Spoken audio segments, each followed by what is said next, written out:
many of you probably know, Marvel seems to love doing this thing where they make you believe a character is a mutant for a very long time and then one day just randomly establish that they aren't and that they never were. Almost every time this happens, people hate it. Wolverine's lupine era is another great example. Wolverine has been around forever and has been a mutant basically for as long as we've had him. That all changed in 2007 around issue 50 of Wolverine Volume 3. Well, for a little while there, Wolverine was a lupine, a human descended from wolves. Wolverine was told this by ancient evil Romulus and didn't take it well. I guess the good news is neither did fans. This retcon was received so poorly, Marvel did a double retcon to essentially fix it. In the later comic Wolverine Volume 2 number 312, Romulus' sister Remus ends up literally telling Wolverine that everything her brother said wasn't true and the lupine species was not actually real. Well, that takes care of that, I guess. Next up, chaos magic. What is it, and was it ever real? After we learned that Wanda was tied to Chthon, over time the magic she used was also tied to him and her connection to the demonic powerhouse as a god. As the god of chaos, one of the titles that Chthon claims to have, this magic type became known as chaos magic. But there was also the issue of Wanda's initial origin. Wanda was first introduced as the Scarlet Witch back in X-Men, where she was teamed up with the Brotherhood of Evil Mutants. She was an evil mutant who had an unpredictable hex-based power set, often bringing bad luck to her opponents whenever she used her abilities, though not as in control of them as we now know her to be. She usually couldn't pick exactly what would happen, she'd just like hex people and something bad would happen. So, which was she? Was she mutant or was she magic? Or was she some combo of these two things? That's kind of what chaos magic was considered to be for a while, a sort of combo of those two things, until Avengers Disassembled, when it was then established by Doctor Strange that chaos magic was no longer real. In fact, according to Strange, it never had been real. This was the reason he couldn't help Wanda or the Avengers during Avengers Disassembled or House of M. However, later still, chaos magic was then re-retconned back into existence as Wanda, now no longer considered a mutant, needed an exploration for her natural magical aptitude. Not only that, but chaos magic was then considered to be the oldest form of magic in all of existence, apparently, predating even Chthon. And apparently this is also sometimes why Doctor Strange didn't know about it, because it's so old, but you'd think as the Sorcerer Supreme, you would know that. Chthon apparently didn't create this magic, he simply used it, because that's how old it was. Wanda's link to Chthon, chaos magic, and the mystic arts through her family lineage were used to explain her innate power, especially because she's not a mutant, so whatever. Poor Zorn was a victim of identity theft, but then not actually. Turns out he was the one committing identity fraud? We see Zorn for the first time in New X-Men Annual 2001 as Zorn, but it was all revealed at the end. Zorn was actually a vengeful Magneto using the Zorn identity to get closer to the X-Men. Turns out it was actually Zorn pretending to be Magneto pretending to be Zorn, and Zorn was being controlled by someone named Sublime to foster mutant hatred in the world. So that's fun. At the end of the final battle, Zorn dies but then comes back because his essence was still connected to Sublime. Eventually though, he did disappear and his twin brother came to take over his place in the X-Men. He had all Zorn's powers and even had a mask like his. Marvel editors just really liked the character of Zorn and wanted him around permanently, whereas Marvel in general wanted Magneto back. It worked out well for everyone, well, except the storyline that Zorn originated in. Throughout it, there were hints everywhere that Zorn was actually Magneto, as that was always the intention. I guess they just mean nothing now. Speaking of weird characters that we thought we know who they were, but then it turned out maybe we didn't know. Did you know that Spider-Man has a sister? Yep, he does. Well, sort of. I actually don't mind Spider-Man having a secret sister in the comics, that's not what I'm upset about here, and that being a big reveal. But what I did not like about this one was the fact that it wasn't super consistent, kinda like Zorn. It was like Marvel was afraid to fully commit, so near the end of this adventure with his supposed sister Teresa, it's implied that she might not actually be a sister at all, and that her origins are as of yet unconfirmed in that regard. But either way, Peter still confirms that he considers her his family regardless. Keeping it ambiguous is not my favorite when it comes to comic book family history, especially as someone that needs to keep track of that stuff. Franklin Richards, son to Mr. Fantastic and the Invisible Woman, has been having a bit of an identity crisis lately. First, he is a mutant and invited to Krakoa to be with the other mutants. Then he can't use the portal because he is not showing to be a mutant. Then we learn his dad, Mr. Fantastic, has made a device that masks his mutant gene, so eventually Franklin does end up on the island and he is a mutant again. But then, much later, after a big battle, he he tries to come back, but he can't because he's not a mutant. It's hard enough to keep up with as a reader. Imagine that being your teenage years. Franklin is, or was, considered one of the strongest mutants ever, but if he uses his powers too much, it gets drained. Well, he did that, and his dad was trying to figure out what was wrong. When the X-Men extended Franklin's invite to the island, the Fantastics were thrilled, and they thought Franklin was too young to be leaving his family. There's a big fight in Washington Square between the Fantastic Four and X-Men over this kid, and it ends up being for nothing because he's not actually a mutant after all. Apparently, Franklin's powers were so strong that he unknowingly used them to make himself appear as a mutant, but when his powers are drained, he can't do that anymore, revealing his true nature. All that family and coworker drama and heartache for nothing. This has to be one of the weirdest retcons here. There are a lot of weird ones in relation to House of M that happen in retrospect and which would have changed the perspective entirely of this event, but this one really gives almost all of them a run for their money. Well, it's a tie between this one and one other one on our list, but I'm gonna talk about that one later. This one went down in Children's Crusade, where Billy finds his spiritual mother Wanda in Latveria, where Scarlet Witch claims that she is head over heels in love with Dr. Doom, and is even betrothed to marry him. What? Another interesting point Billy learns is that Wanda seems to be suffering from amnesia here. Turns out that this was all seemingly part of a plot of Doom's to steal Wanda's power. However, it is also implied that the two did really have feelings for each other, despite Doom's claims that it was all a fervent sham, and that Wanda means nothing to him. In his anger, he even claims that she is so worthless, she wasn't even the true cause of House of M, and that it all actually happened due to his own machinations. That's right, he marches in there saying House of M was all me, baby. Interesting. I generally write this one off as Doom just being frustrated at the result of his plan not going to plan, as we still have yet to see any proof of Victor's claim here, I believe, but it is possible that this was meant to be taken literally and it was a retcon that was intended to absolve Wanda of her guilt. But at the same time, it also would kind of make much of the event feel hollow because Wanda was pushed to her actions due to her own trauma and hurt at that time, so it makes sense that she's behind House of M. And while I'm not condoning what she did, it did make sense for her character to lash out like she did. Hence why Doom being behind it all really makes no sense. No matter which universe you look at, Iron Man is suffering. That's just the way of the worlds. In 2012's Iron Man 17, Tony gets some pretty serious news. Turns out he was adopted, and he already has enough daddy issues, but the revelation that has caused him to reevaluate his bond with his father, it didn't go over well. Maybe Howard wasn't the best dad to Tony because he secretly resented him for not being his biological son. The Starks' biological son was Arno, and he wasn't doing so well, so the Starks turned to Alien 451. The alien helped get Arno to term, but modified him in the process to wield the universe's most powerful suit of armor. That sounds familiar. The baby was born, but Howard had done some modifying of his own that made the baby's health decline. Who knows what would happen if 451 found out what Howard did, so the Starks needed a cover. Enter Tony. This is so sad. Tony was literally being adopted in a family not to be loved, but to be a decoy that is forced to live up to unattainable standards for his entire life. Eventually, Tony met 451 and tried and failed to pilot the armor. When he got back down to Earth, the ever-curious Tony looked into why he couldn't do it and found a tape in which Howard explained everything.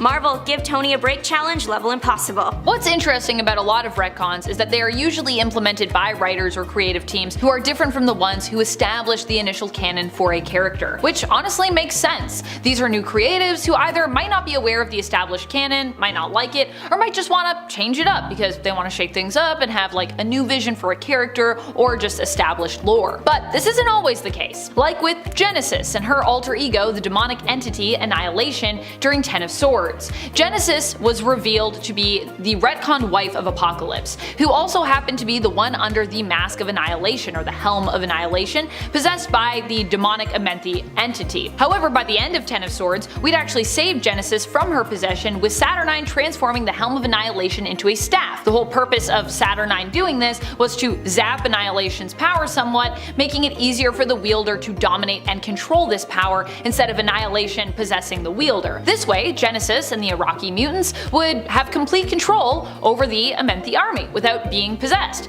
But apparently, this was not actually what happened. In X-Men Red, issue number 12, Genesis is once more under the influence of Annihilation. Again, even though we just did this a few years ago, who while unable to possess her, is considered to be more of a corrupting force now than ever before, apparently, in staff form. What's worse is this time Apocalypse also wasn't able to stop Genesis by defeating her in one-on-one combat, so Genesis seeks to conquer and invade Arakko. And Apocalypse, while warning and preparing Arakko, says that he's actually got to take a back seat for this one because he already lost in one-on-one combat, so therefore he can't fight again. Apparently that's a thing he does now. We are back with my favorite, Tony Stark. It's time for his villain era, literally. Turns out for a while there in the 90s, Tony was under the control of Kang the Conqueror. This all comes to light in Avengers: The Crossing. We don't actually know how long Tony has been under someone's control, but he's been deteriorating the lives of the Avengers for a while, causing financial instability and even going so far as offing people close to his teammates. It's definitely not a look we want to see for the Avenger. When he gets discovered by the other Avengers, there is of course a battle, but Iron Man is hard to beat. What do the Avengers do? They travel back in time and they get another Tony. Teenage Tony inspires evil Tony to become good again, and evil Tony sacrifices himself to save the day, becoming a hero again. This retcon already messed with Tony's character, but now it means that Tony is just really young for a while, until it's eventually, thankfully, fixed when all the Avengers died and then were revived by someone we have already seen, Mr. Franklin Richards. But specifically the version of him that Franklin knew best, meaning older Tony, but he's a good guy again. Most fans dislike this retcon for what it did to Iron Man, but it was also just confusing. Later on, Kang even confirmed that he was just trying to create confusion. Mission accomplished, dude. Speaking of things that are confusing, especially in the modern light of day, this is the retcon that is tied for worst in the wake of the House of M aftermath. If you know me, you can guess what I'm about to say next. Say it with me. Scarlet Witch and Quicksilver are no longer mutants. What? Why? And how? Yes, because of the MCU, and because the High Evolutionary is basically a major creep who likes to experiment on mutant younglings. I don't know. This retcon took place during the Axis event, which I have honestly mixed feelings about. The event, not the retcon. While there are parts of Axis that I like, this is decidedly one of the parts that makes me question if it might actually be the worst event ever, because that is how much this retcon bothers me. It's not so much about losing Quicksilver and Scarlet Witch from the mutant group, although that does sting quite a bit, but it's about how this retcon made years of established family drama pointless. Scarlet Witch and Quicksilver were proven as not being mutants when we learned they weren't actually Magneto's kids after Wanda attempted to put a curse on her direct family. While Pietro was affected by this, Magneto was not. The good news is that during the Krakoan era, Magneto firmly established that he still thought of the twins, Wanda especially, as his children. Even though they weren't actually his kids by birth, they would always be considered a part of the Maximoff family tree. It's a nice gesture, but I still desperately want this retcon to be undone. Please, Marvel, please answer my pleas. Starting us off in at number 10, Civil War II. While the first Civil War may have been liked by some but disliked by others, most people can agree Civil War II was not a solid follow-up to its predecessor. The crossover was initiated not to continue a Civil War storyline per se, but rather to act as a cross-promotion for the MCU's Captain America Civil War feature film, which was arguably significantly better than this comic book story arc. This time around, the beef is between Iron Man and a different Captain, Captain Marvel. An Inhuman with precognitive powers is discovered. Carol Danvers thinks the heroes of Earth should use his powers to predict crimes and prevent them from happening. Tony Stark argues against that, believing that they shouldn't. It's a whole debate between free will and determinism, and it gets messy. A lot of people were bummed that Civil War II basically turned Carol Danvers' Captain Marvel into a fascist-like character, with her even having Miss Marvel Kamala Khan run around with a youth militia. Overall, it was a story arc that was executed poorly despite conceptually having some solid potential. Moving on to number 9, Original Sin. Original Sin is a crossover that has gotten mixed reviews. Some fans really loved it, while others were pretty disappointed. This is particularly because of how the crossover was marketed. Readers thought they were going to get an awesome cosmic murder mystery. The premise of this event is that Uatu the Watcher has been found murdered, and our favorite heroes end up investigating the crime, with Black Panther having his own lead over in Wakanda and the Punisher having a lead of his own, and the Avengers heading on over to the Watcher's base on the moon. It was also predictable. Many readers figured out the story's twist long before it even occurred, making for an anticlimactic conclusion. Some loved it for how weird the whole thing was, and that it did things like explore unlikely pairings like Doctor Strange and the Punisher working together. Throughout the story, some major secrets pertaining to Marvel heroes' lives were revealed, including Tony Stark being involved in Bruce Banner becoming the Hulk while he was drunk, and that Daredevil's mother suffered from paranoia from her postpartum depression and tried to abuse him as a baby, etc, etc. I mean, other secrets weren't as bad, like Lockjaw finding out the location of where he had a bone, so... Moving on to number 8, DC vs Marvel. DC vs Marvel is exactly what it sounds like.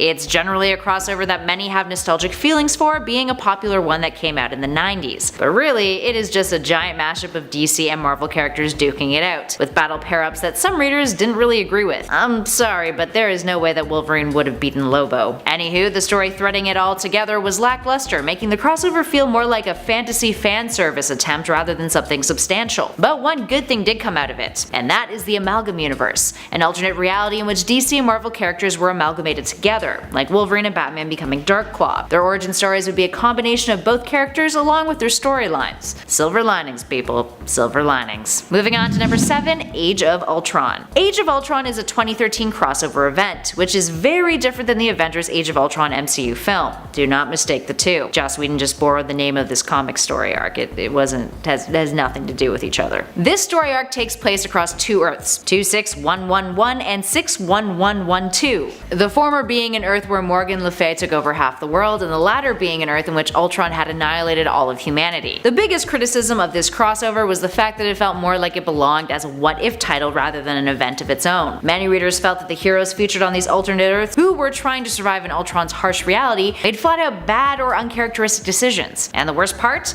Ultron wasn't even really in this series all that much. For an event to be named after a specific character, you'd like to think that they would be one of the main individuals that we'd follow throughout the story. But nope, not the case with this one. In at 6, Axis. The Axis crossover was essentially a massive inversion of all of Marvel's characters, which hit stands in 2014. Long story short, Red Onslaught, who is basically just a psychically OP Red Skull, ends up inverting all of the heroes and villains, making the heroes into baddies and the villains into good guys. While that's a pretty dope premise, it floundered a lot. All of the characters fell into some hardcore trope territory, feeling super two-dimensional rather than actually exploring a complex storyline, or character arcs for that matter. Dr. Doom in particular got a lot of outrage, becoming a hollowed version of a character that was ripe with potential under a concept like this. Up next at 5, Secret Empire.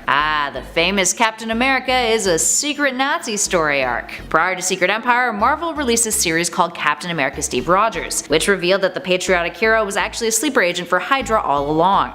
You can see why that pissed people off. Anywho, Secret Empire was the story of Hydra using this fascist Cap to attempt to take over the world, something that had been set up for a long time coming in the Marvel Universe, according to this narrative. It all crumbles though when it's revealed that Hydra Cap is actually an alternate reality Cap, and the real 616 Cap was never a Nazi. It felt like a major cop-out just to get sales and media attention, especially being released in 2017, hot off of some major political drama over in the US concerning the rise of neo-Nazis after Trump's election. I mean, comics are historically inspired by socio-political context of the times, ever since newspaper comics were introduced in the late 1980s, so hey, it makes sense. But it still pissed off a lot of people. And at number 4, Heroes Reborn. Heroes Reborn is disliked for two major reasons. First off, it was a pretty bad attempt at relaunching some of the titles at Marvel that weren't doing so hot in the sales department, and some of the stories were just not well written whatsoever. The second reason, and perhaps the one that most felt really passionate about, is the fact that the artwork in it is complete garbage. You are probably familiar with the notorious image of Captain America, whose chest is basically a whole shelf. You could put a TV on that thing. It's ridiculous. The artwork was criticized for being incorrectly proportioned and just flat out ugly. But back to the plotline. It was frustrating at best. After everyone was killed off by Onslaught in the 616 universe, it was explained that everyone was then reborn by being transported to a pocket universe created by Franklin Richards, in which the characters' origins and histories were revised and updated for modern audiences. Sales were low, and a lot of the changes that were made were unfavorable amongst fans. And at number 3, Avengers The Crossing. The Crossing is the crossover that threatened to ruin Iron Man completely. It essentially takes his character, makes him into something that nobody recognizes and everyone hated, then basically undoes all of the damage by introducing a younger Tony Stark, killing off the bad Tony Stark, replacing him with the young Tony Stark, all to be retconned out of existence years later. It was dumb. So essentially, Tony Stark goes on a rampage after he falls under the influence of Kang the Conqueror, which brings forth an even worse revelation,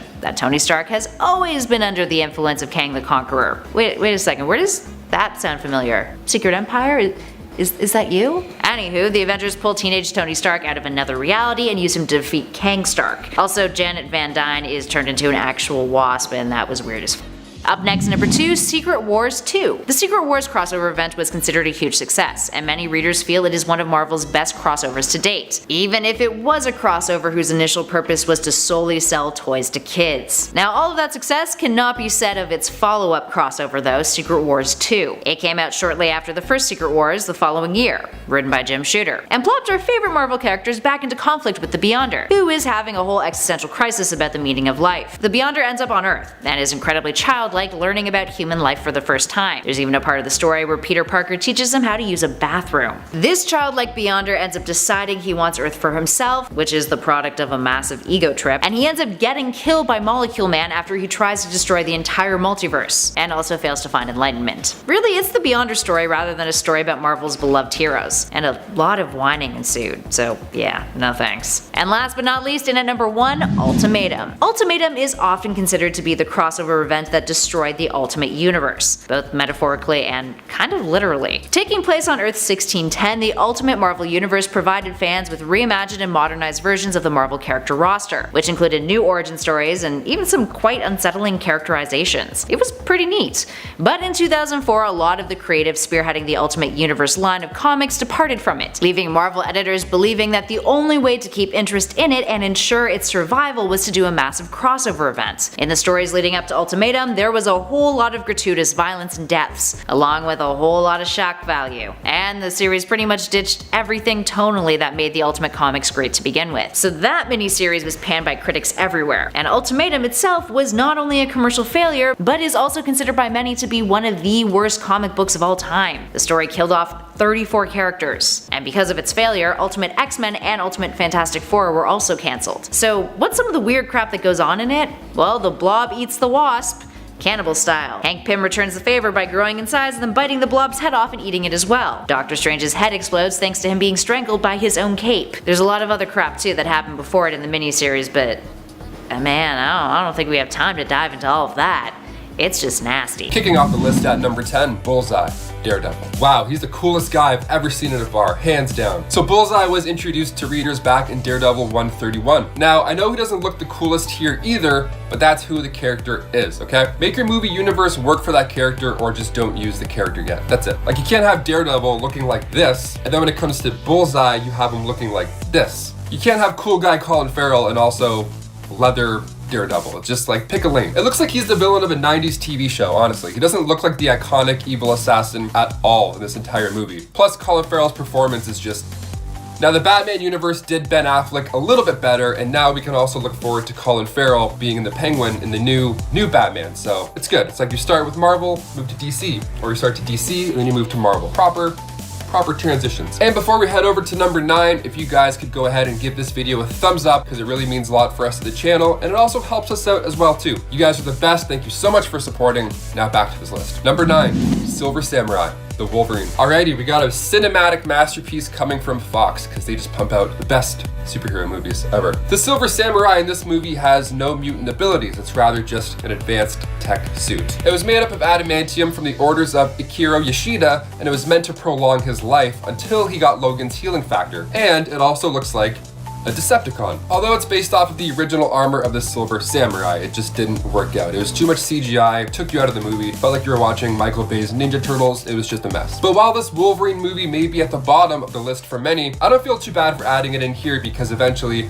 we got around to James Mangold's Logan, which was a perfect send-off for the character. So far, there's only a couple of Fox characters that have been redeemed. Wolverine and some other mutant that I'm going to mention definitely later on in this list. Number 8, Vision, Avengers Age of Ultron. So with WandaVision episodes dropping weekly, we're getting to see Marvel have another crack at suiting up their power couple. We've seen a sneak peek now for their original comic book look that's going to come up in a future episode. Okay, cool, that's going to be amazing. So now it's only fair to revisit Marvel's first attempt at Vision. Age of Ultron was released in 2015 and comic book fans were delighted to see the creation of Vision in this movie. But unfortunately, it looked like another CGI android and not anything close to what made him pop and unique in the comics. So while some characters like Hawkeye have to look more military based because that's part of this arc, for this universe that they're building all these stories in. He's more of a military character. It would make sense that he doesn't jump right into the purple onesie off the bat. But Vision could have looked anyway. He didn't have to be as grounded and realistic as Hawkeye did in the story. They could have had way more fun with him, which is something WandaVision is finally doing now. And even the solo Hawkeye show that's coming to Disney Plus is kind of leaning into more fun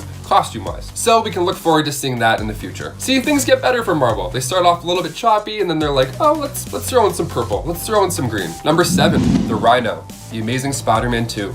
Okay, the Spider-Man almost trilogy with Andrew Garfield. Here we go. So we got to see the introduction to Rhino, played by Paul Giamatti, which is a wild sentence to say out loud. So the popular villain made his debut in Amazing Spider-Man issue 41 back in 1966. And fans were pumped to see this movie possibly lead us to a Sinister Six movie. And it was coming. So this strange gentleman throughout the movie who is assembling this sinister crew asked Alexei to pilot this exosuit. Now at the beginning of this movie, we had seen him trying to hijack an Oscorp van containing vials of plutonium. Now, of course, this was Spidey's cool first fight scene of the movie, so he took him down with ease, throwing in left hooks and quips, eventually leaving him literally standing there with his pants down. And then at the end of this film, because, you know, he's only in the opening scene and the ending scene forever, that's all the Rhino we have now until they redo him again, but they're not going to bring him back for sure. This is a hard character to do, and it didn't really work out in this movie in any way. Yeah, like imagine if he joined Jamie Foxx's Electro coming into the MCU in the next Spider-Man movie. Like if he appeared there, he'd get his ass kicked. Like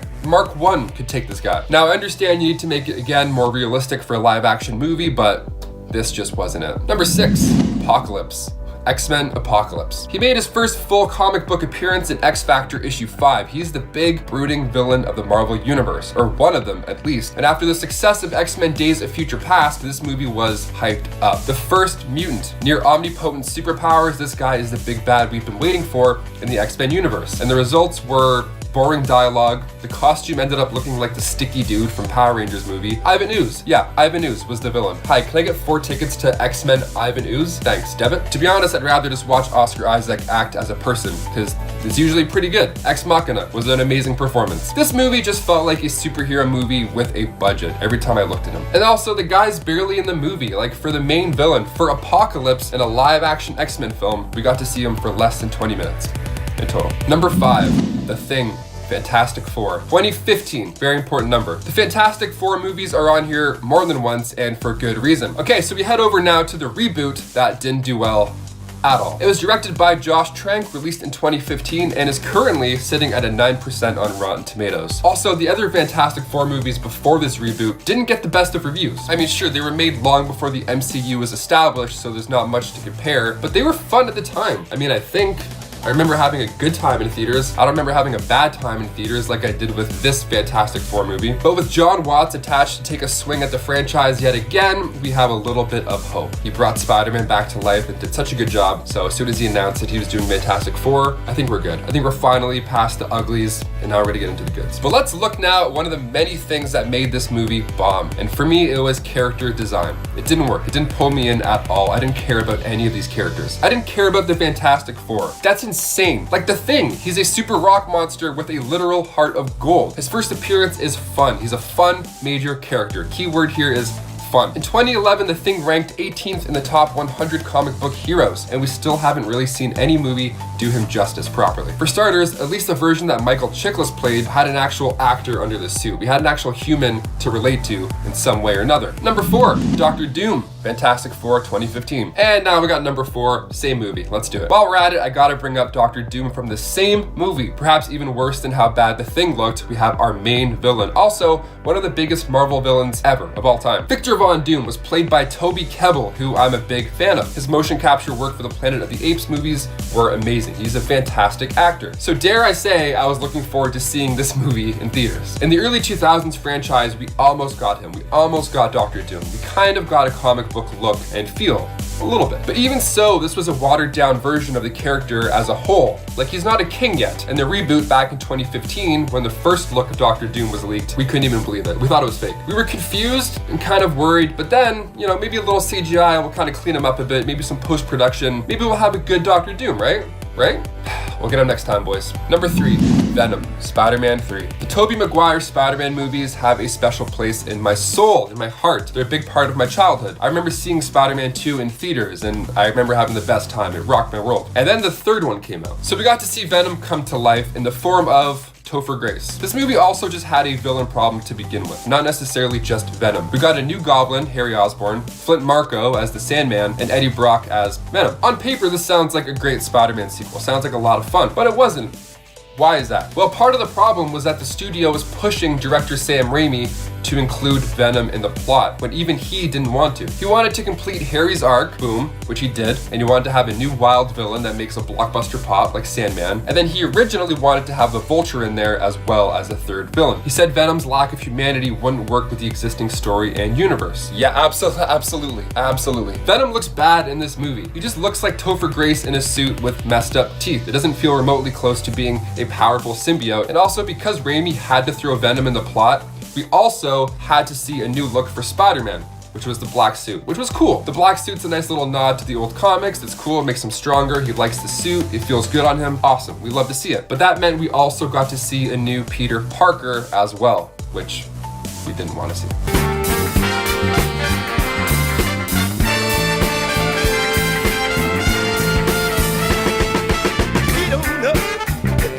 So including Venom was a fail for a good amount of reasons in this movie, not just the look.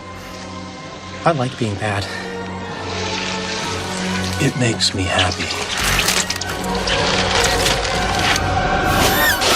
Number 2, Galactus. Fantastic Four, Rise of the Silver Surfer. Okay, everybody heads up. We have a giant menacing space cloud coming in, and it's gonna kill all of us, so hit the deck. Galactus made his first comic book appearance in Fantastic Four issue 48 back in the 60s. He's referred to in this issue as the ultimate danger, and his looks match the description. He's the sole survivor of the 6th incarnation of the multiverse, and he was also the bad guy slash bad cloud slash thing that was coming in Fantastic Four, Rise of the Silver Surfer. We're used to seeing this guy as a giant powerful cosmic being, but his big reveal in this movie was not there at all. All we got was a little sneak peek at his silhouette.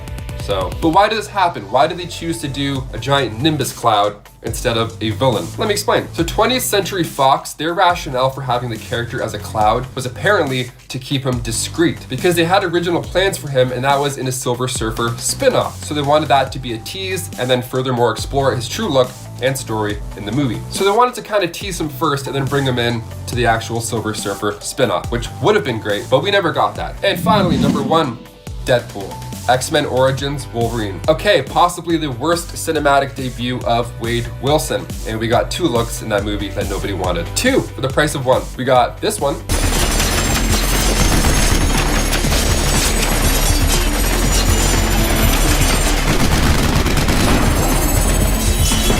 And we also got this one. Wait, is that you? Stryker finally figured out how to shut you up. Both were not received well. Now we're finally back on track with Wade Wilson. Just like Logan, we got that R-rated comic book character we should have always gotten. The merc with the mouth, and your plan was to sew his mouth shut. Okay, great plan. So he went from holding katanas wearing a red and black outfit to having blades in his arm while being naked. Number 10, Civil War 2. I mean, why did this fight even happen again? Because Carol believed in future vision? But Tony, well, he doesn't like future vision. What is happening?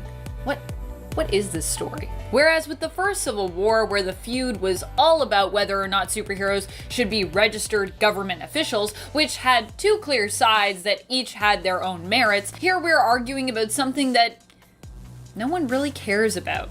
Well, except for Carol and Tony, that is, I guess. Captain Marvel believed in the Inhuman Ulysses' visions, and believed that they could actually be used, like in Minority Report, to prevent crime and destruction from happening before it took place. However, Iron Man argued that trusting these visions was dangerous, as it was possible that they were not guaranteed to happen. Overall, a lot of people got hurt, some even died, but we never really resolved the issue. The main takeaway was that Iron Man had been experimenting on himself and was now kind of part tech, and that Carol became a huge jerk. Thanks, Civil War II.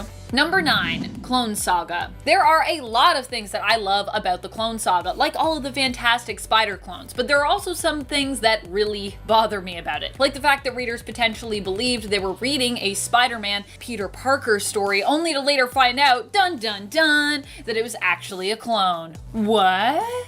I mean, you might have been one of the few people being like, no, I don't believe any of this. That's actually Peter Parker.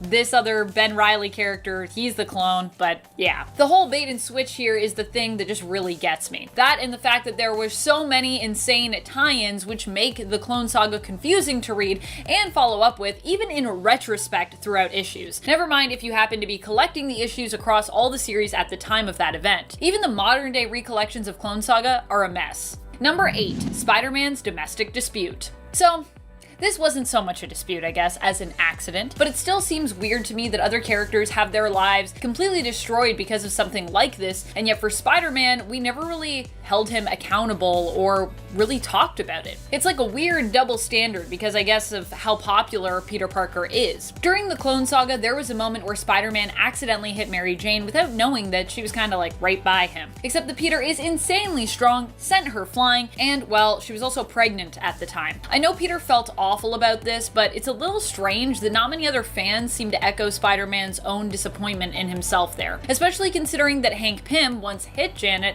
and as a result was basically condemned and ostracized by the superhero community. And, you know, I'm sure that Hank also didn't feel good about hitting Janet after either. So it's weird that we're all like, that was bad, but this is like, so strange. Number 7, Inhumans in general. I don't dislike the Inhumans, but what I'm not a fan of is how much Marvel tried to make them the New Mutants, all because they no longer own the rights to the super successful X-Men. Marvel attempted to elevate Inhumans to new heights, hoping they'd become popular enough to rival their mutant crew, who was making a ton of other people money over at Fox. When this plan didn't end up working out, the Inhumans instead were just tossed aside, and many of them would end up being killed off. The Inhumans are great, but trying to make them into something they're not, then discarding them when it didn't pan out was pretty not cool. The Inhumans deserve to be loved for who they are. They're basically like Marvel's superhero version of the British Royals, and I love them for that. Let's not try to make them mutants. It's not what they are. Number 6, no consequences for Iron Man. There was a time in the comics when Iron Man was a very bad dude. I mean, there's been a few times actually when he's been a really bad dude, but what I'm talking about here is following the events of Axis. When after being accidentally turned evil, Tony Stark worked hard to make sure his alignment was not reversed. He managed to stay as one of the few permanently flipped characters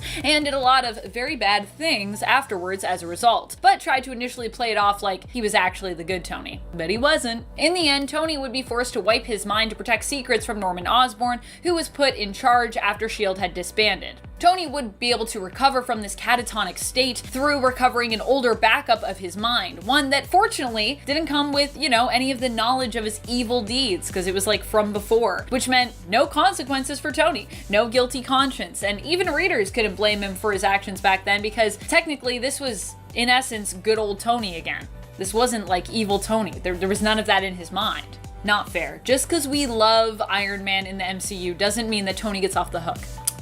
Number 5, Hank Pym's mental illness. All because there was no time for re-edits, Hank Pym would end up becoming known as a mentally unstable man who hurt his wife, Janet Van Dyne. But although I agree with the Avengers that Hank was no longer a good fit for the team at that time, what I disagree with was the implication that came along with this whole instance. Hank Pym, even before this incident, has been known as a man who is not mentally stable. He had multiple personalities and had actually sort of kidnapped Janet while proposing to her. When his first wife was killed, he had a mental breakdown. Years later, Hank Pym would actually diagnose himself with bipolar disorder. But the most upsetting thing with Hank Pym isn't that he's mentally ill, or really that he hurt Janet, although obviously that's not good.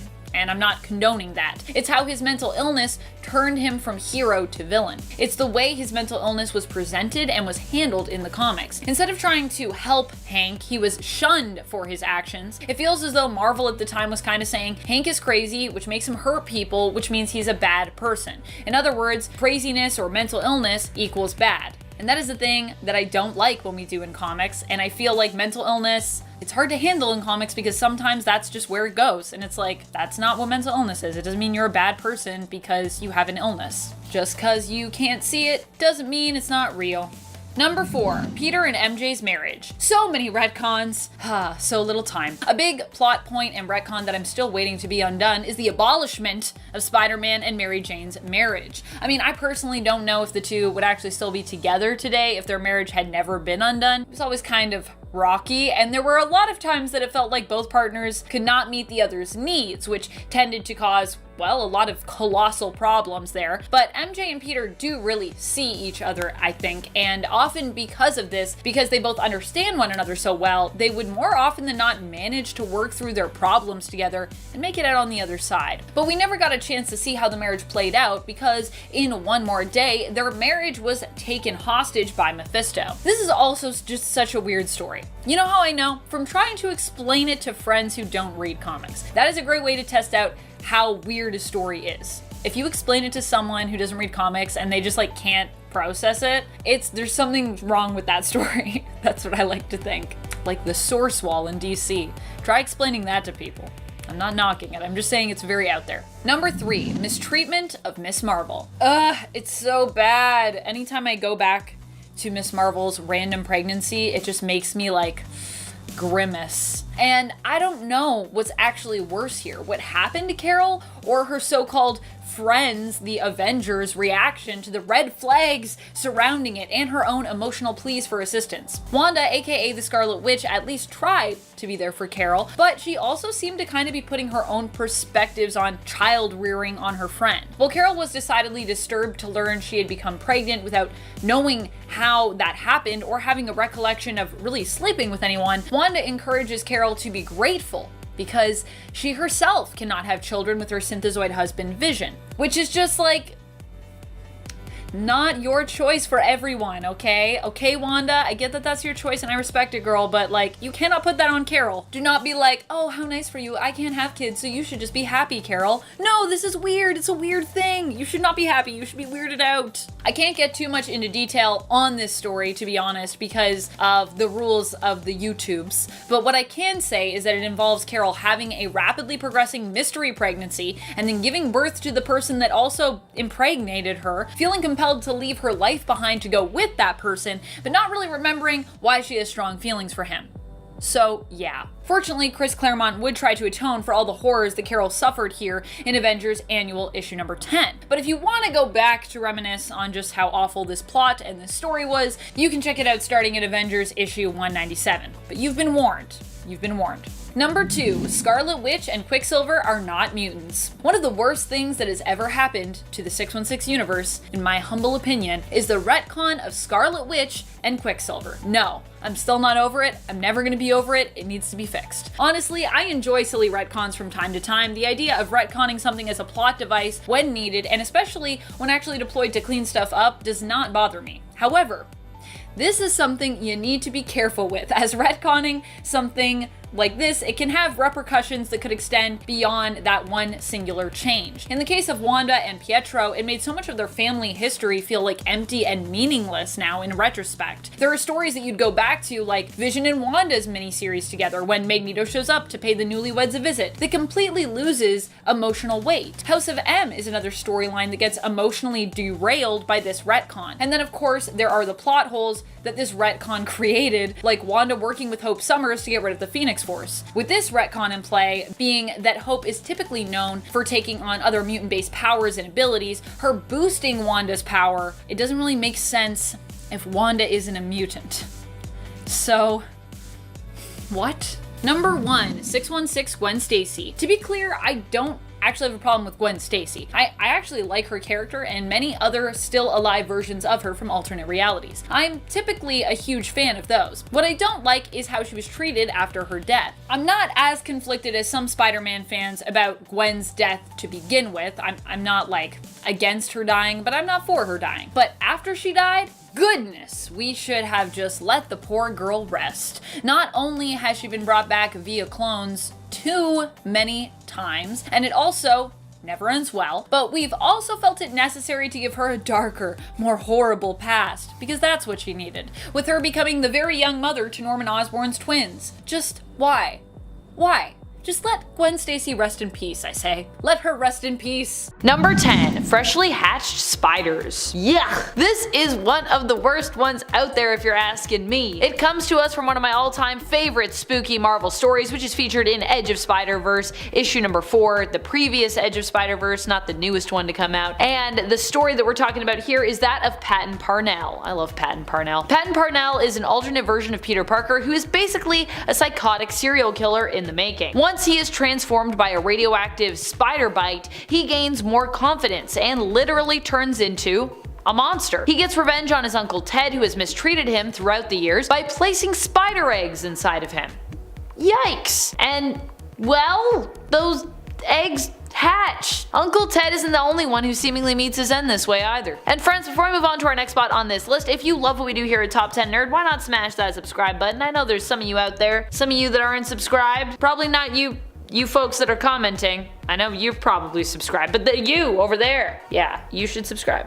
Number 9. Lights, Camera, Fire. I feel like so many of these are going to come from Punisher comics because honestly, it's one of the darkest characters we have over at Marvel, and he has also had his own Max series, which was basically all about living on the edge when it came to more graphic subject matter. So if you want some of the worst ways, that's where you're gonna go. You're gonna go to Punisher Max. Case in point, in issue number 30 of Punisher Max, when Frank is in the midst of hunting down those who own an operation that treats people as though they were mere objects. It's a thing I can't say on this platform, but I think you know what I'm talking about here. It's that kind of operation where you're treating people like they're not people. One of the worst things a person can do in terms of business, and one of the most powerful motivations in comics for heroes, or rather anti-heroes, to seriously mess up some bad guys, which is exactly what Frank does to the men involved who are stationed in America. And woman. The older man, Tiberiu, Punisher captures and lights up, recording his demise on film as a warning to be delivered to those in Moldova. Number 8. Strung up like a Christmas decoration. This is going to be an interesting one to try and describe here. Whew, I do not envy myself in this moment. This demise also comes from the Punisher Max issue. Same story, but an earlier issue. Here in issue 28 of the series, before he gets to the head of the operation, Frank deals with his son, Christu, attempting to get information from him on his father, Tiberiu, and their associate, Vera. He attempts to get him to talk by seemingly numbing him and using his organs as basically decorations for a tree. I don't know of Christu's fate, but I can't imagine it ended well for him, knowing how Frank usually deals with criminals. In fact, I'm pretty sure everyone has assumed, based on other things that are mentioned, or just in general based on Frank's nature, that Christu does not make it. Number 7. Crushed by tumors. Of course, when it comes to some of the worst ways to go, it doesn't get more gruesome and depressing than ruins. Every time I think I've escaped this alternate reality and my mind is free from it, there's always another list that brings me back to Marvel Ruins. In Marvel Ruins, one of the worst ways I've seen to go is the way of the Hulk. In this reality, superpowers are depicted as being brutally realistic, so when Bruce Banner becomes irradiated, instead of turning into, his giant, muscular, and vibrantly green alter ego, the Hulk, he just develops a bunch of green tumors that become so large that they basically crush him beneath their weight. Number 6. Death off panel, but then also cannibalism? Janet Van Dyne's death in the Ultimate Universe has to be one of the worst. First of all, we don't even show her enough respect to give her a death on panel, as she drowns during the tidal wave in Ultimatum, one of the many poor victims who die off panel despite deserving an on death panel, especially considering Janet at the time was the leader of the Ultimates, so there's also that. But then, she also gets eaten by the Blob for some reason. It's also weird that they decided to make the Blob do this. I mean, the use of people eating people in Ultimates is just weird in general. I know the Blob is a bad guy as well, but he isn't typically known to be like a cannibal anywhere, ever. Feels like some weird and extremely gross sizeism to me. Number 5. Steamrolled. Well, this one did not kill the person who was victim to it. It would kill most other people and is still one of the worst ways I can think of to die that I've seen on display in the Marvel Universe. This death, not really a death, but you know, could be, comes to us from the pages of Punisher issue number 17, part of the Marvel Knights line, written by Garth Ennis. It seems oddly slow and terrible, a properly terrifying way to go. Yep, we're talking about when Punisher has Wolverine steamrolled. This also happens after Wolverine has already suffered a ton of other awful stuff, losing the skin on his face, getting shot point blank below the belt, and having suffered an attempt at removing his legs with a chainsaw. While he obviously lives past being steamrolled thanks to his healing factor, Wolverine has heightened senses, so he would also feel immense pain with every single inch that the steamroller rolls over him. And he actually goes feet first underneath it. Yikes. Number 4, shatterproof glass. So this is one of those things where the actual story behind it makes it a heck of a lot worse, and also more poetic in some ways. Once again, we're going to Punisher Max, and once again, we're going to the same story that I was talking about earlier with the insidious operation that Punisher attempts to put a stop to, helping to free the women who find themselves basically trapped within it. However, not all the women involved in this operation are actually victims. One of them is actually a crucial part of running the business, and even suggests how to best break the women they are holding and using so they can be more easily used and manipulated, more malleable. When Frank runs into her, he knows her involvement and decides to dole out a pretty awful punishment: death by being tossed repeatedly into shatterproof glass, which eventually does give out, with the woman, Vera, falling to her doom. I think it's the moments in between being tossed against the glass brutally that really make me feel this is one of the worst ways to go. Those pauses in between, I'm like, oh, cause you know what's coming and you have like no control. I don't like that. I don't like it. Number 3, slowly consumed. Yeesh! This is probably one of the worst ones I've ever seen or read. I mean, all of these are really bad, but this one haunts me. This one haunts me to this day. When I think about it from a psychological perspective, well, I can't really fully do that because it just messes up my mind too much, so I can't really do it, but you get the idea. Basically, during Marvel Zombies, which happens in an alternate reality where most of the heroes and villains succumb to the virus, but not all of them, one of the people that manages to survive for a good long while is actually T'Challa, aka Black Panther. Unfortunately, that doesn't mean that he gets out of the story unscathed, although he does not become a zombie for a very long time. At one point, he is lured into a trap and basically kept as a food source by Hank Pym, aka Ant-Man, or rather Giant Man, who prolongs his friend's death in order to keep the meat fresh so that he might slowly consume him. Don't worry, Black Panther does manage to escape. He doesn't die this way, but not every single piece of him makes it. And there are others in Marvel Zombies like Mary Jane and Aunt May who actually do die by being consumed by someone they loved and trusted, Spider-Man. So, yeah.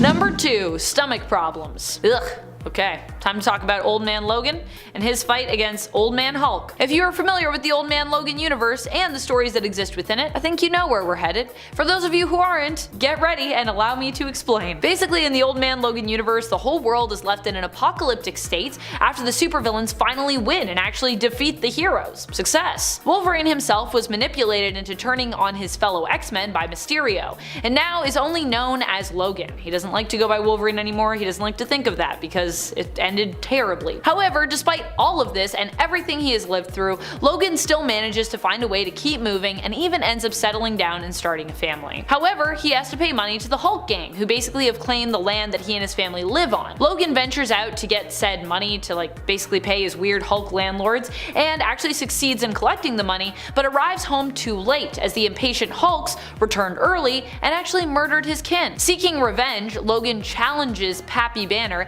the head of the Hulk gang. Logan seems to lose the fight when Hulk eats him, but later on, Hulk dies of indigestion. That's what happens when you eat Wolverine.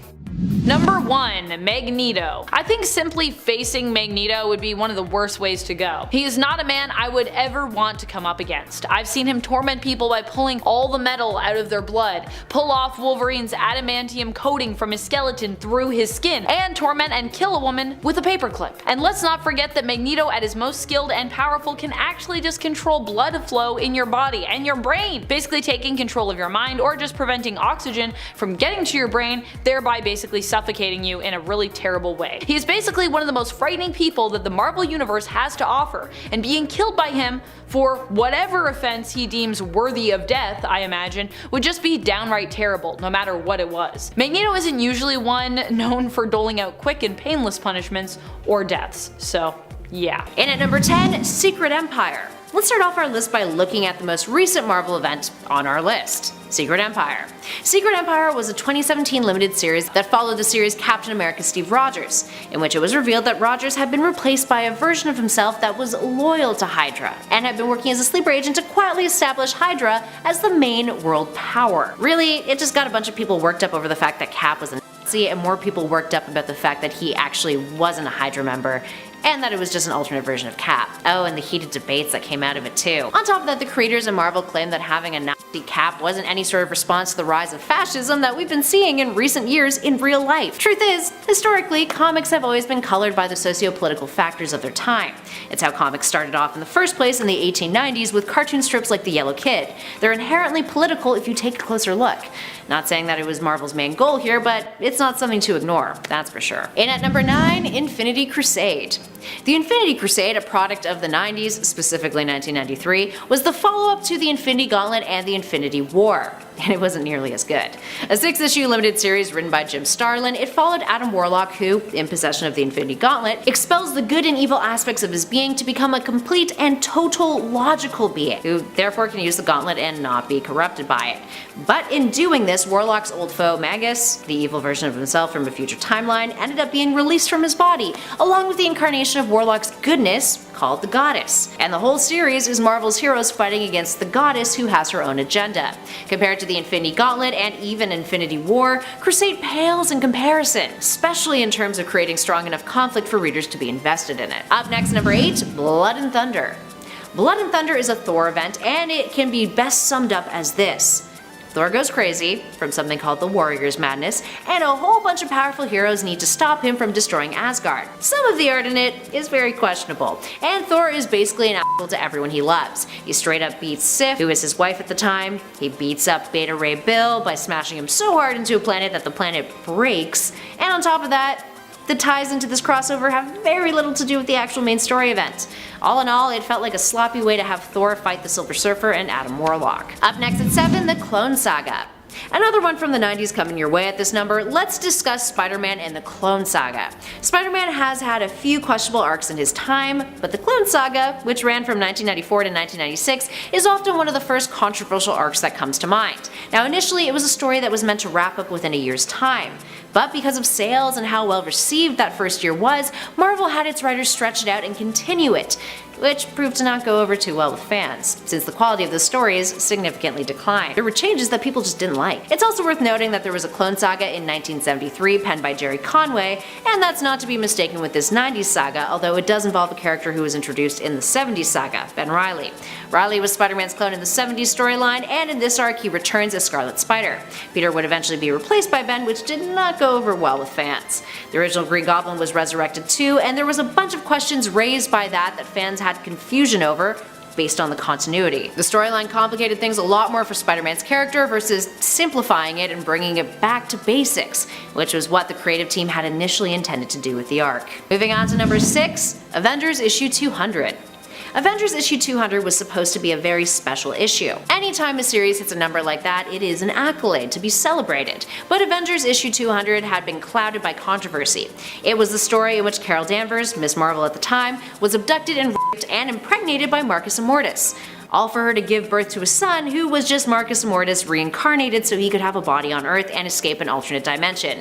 Yeah, it's some f***ed up stuff, my dudes. And what did the Avengers do? Nothing. Literally nothing. Carol clearly needed help, but all they thought was that she was in love with Marcus, who states that he brainwashed her. Like, blatantly. It's really messed up and something that writers like Chris Claremont actively sought to fix when they were writing Carol's character moving forward, specifically with Chris in Uncanny X-Men and other titles. Moving on to number 5, Secret Wars 2. The The first Secret Wars story event is often considered to be one of Marvel's best. Its successor, Secret Wars 2, is often considered to be one of their worst. It's incredibly convoluted. Released between 1985 and 1986, it was a direct follow-up to Secret Wars, which, by the way, began as a marketing scheme to sell action figures, but was just so well written that people didn't care. Marvel made a lot of money off of it. Just take my money. But because of how successful it was, a sequel was immediately thrown into production.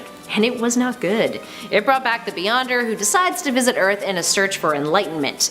And conflict ensues. And the worst part is, the Beyonder's motives seem really unclear, making it for a major letdown compared to its predecessor. Moving on to number 4, Axis. Axis, which came out in 2014, was a tie-in that followed Red Skull's attempts to harness the ability of the world's most powerful telepath, Charles Xavier. He would manipulate him into becoming Onslaught, a dude who we will be discussing later on our list, and sought to enslave thoughts, create an army, and broadcast messages of hate all across the globe. Just a typical day in the office for Red Skull, right? In addition to that, every character's moral alignment is flipped, meaning that the good guys became bad guys and villains became heroes. The goal with Axis was to flip the Marvel Universe upside down, to shake things up. Characters lost their distinct voices though. It became really muddled. And the ending was just a bit of a bummer, and it got a lot of heat for ruining many beloved characters. Speaking of which, in at number 3, The Crossing. The Crossing was a 90s story arc that threatened to completely ruin Iron Man Tony Stark. In it, we learn that Tony has actually been working for Kang the Conqueror secretly for years now. Wait, why does this sound familiar? Did Secret Empire just kind of rip off one of Marvel's most terrible story arcs? Well, you guys be the judge of that. Anywho, a bunch of people get murdered, a mysterious time portal appears in the Avengers mansion, and a young Tony Stark is brought to the future to fight present evil Tony Stark, and ends up taking over the mantle afterwards when evil Tony Stark is dead and dealt with. Overall, it's a giant mess, and it doesn't do one of Marvel's flagship characters any justice. Up next at 2, Onslaught. So we haven't talked a whole lot about the X-Men on this list yet, but don't you worry, X-Men fans, because we've got one of the worst for you at this number. X-Men Onslaught, an arc that ran between 1994 and 1995, was triggered by an event that went down in a battle between the X-Men and Magneto's acolytes. Magneto had ripped the adamantium from Wolverine's body, causing Charles Xavier to retaliate by shutting down Magneto's mind and rendering him catatonic. Because of this, the darkest aspects of Xavier's consciousness and Magneto's mind merged into Onslaught, a be-all end-all villain whose might required not only the X-Men to fight him off, but also the Fantastic Four and the Avengers. But fear not, Marvel had a terrible idea on how to resurrect them, which brings us to our next and final number, in at 1, Heroes Reborn. There is a lot to say about Heroes Reborn. Heroes Reborn was a story arc that occurred in the aftermath of our last number, Onslaught. After the Avengers and the Fantastic Four had been killed off, Marvel brought in Jim Lee and Rob Liefeld to be the creative team on this arc that occurred between 1996 and 1997. It was a tough time for Marvel financially, and they were outsourcing the production of some of their major titles. That was the first mistake. The concept is what the name suggests. These heroes were all reborn thanks to a pocket universe created by Franklin Richards. They were oblivious to what had happened to them, and many of their histories and origins were revised in ways that fans did not like. It's one thing to do that in an alternate timeline like the Ultimate Universe, but to completely crap on years of history, well, that's not really going to have the best perceptions from your readers. Oh, but perhaps worst of all was the artwork. The artwork is absolute garbage. Captain America has a fridge for a chest. And don't get me started on the hands and feet. Ugh.